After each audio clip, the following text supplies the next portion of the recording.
Now let's talk about Iran. You have a whole website devoted to stopping war. www.stopiranwar.com.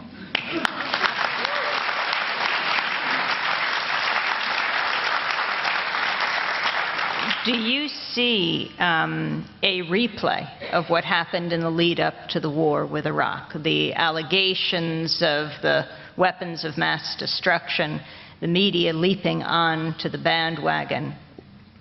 Well, in a way, but you know, history doesn't repeat itself exactly twice. What I did warn about when I testified in front of Congress in 2002, I said, if you want to worry about a state, it shouldn't be Iraq, it should be Iran. But this government, our administration, wanted to worry about Iraq, not Iran. I knew why, because I'd been through the Pentagon right after 9/11.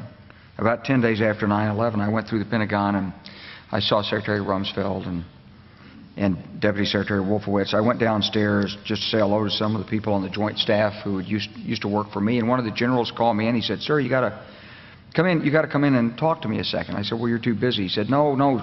He says, "We've made the decision. We're going to war with Iraq." This was on or about the 20th of September. I said, "We're going to war with Iraq. Why?"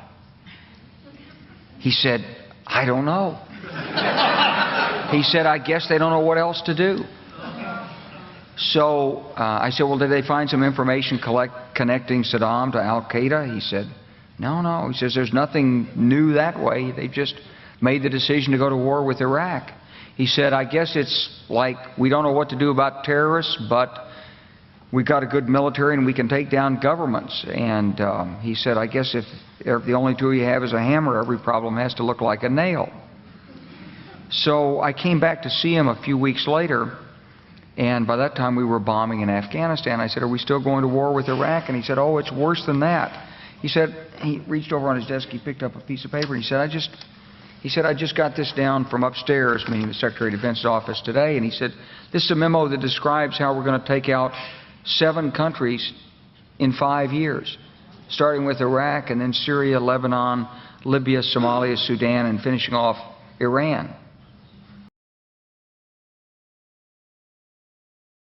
This is a memo that describes how we're going to take out 7 countries in 5 years, starting with Iraq. My fellow citizens, at this hour, American and coalition forces are in the early stages of military operations to disarm Iraq, to free its people, and to defend the world from grave danger. And then Syria. We had a chance to talk about a wide range of international issues, including the situation in Syria.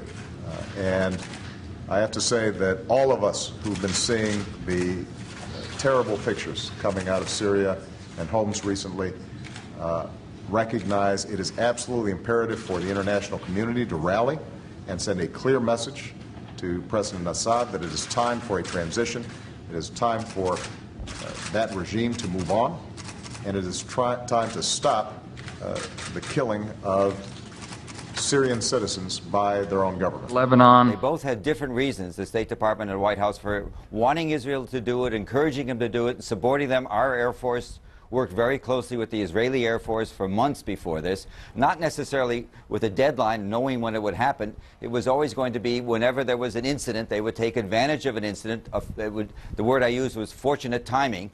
When Hezbollah grabbed some of the Israeli soldiers in early July, that was then a pretext, I think that's the only word, for a major offensive that had been in the works a long time. Libya. Today we can definitively say that the Gaddafi regime has come to an end. The last major regime strongholds have fallen. The new government is consolidating the control over the country, and one of the world's longest-serving dictators is no more. Somalia. Well, violence isn't only on the rise in Afghanistan. In fact, it looks like America's shadow wars have now increased by 1. Drone strikes have long been reported in Pakistan and Yemen, but now there's news that a week ago, a U.S. drone aircraft fired on 2 leaders of the Somalian organization Al-Shabaab. Sudan. President Obama is sending 100 combat-equipped troops to Central Africa to advise local forces on getting rid of one of the continent's most vicious operatives. Joseph Kony, the head of the Lord's Resistance Army, a group responsible for atrocities across the region. It's the first open deployment of U.S. ground combat power to Africa since the Black Hawk Down incident in Somalia in the 1990s that killed 18 troops. U.S. troops may wind up now in Uganda, South Sudan, the Central African Republic, and the Democratic Republic of the Congo. It's part of a growing military effort to engage in Africa. Finishing off Iran.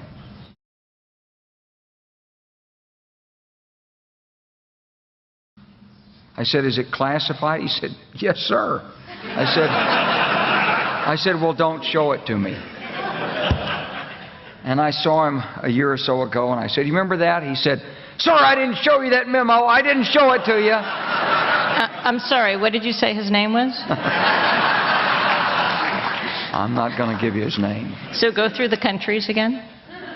Well, starting with Iraq, then Syria and Lebanon, then Libya, then Somalia and Sudan, and then back to Iran.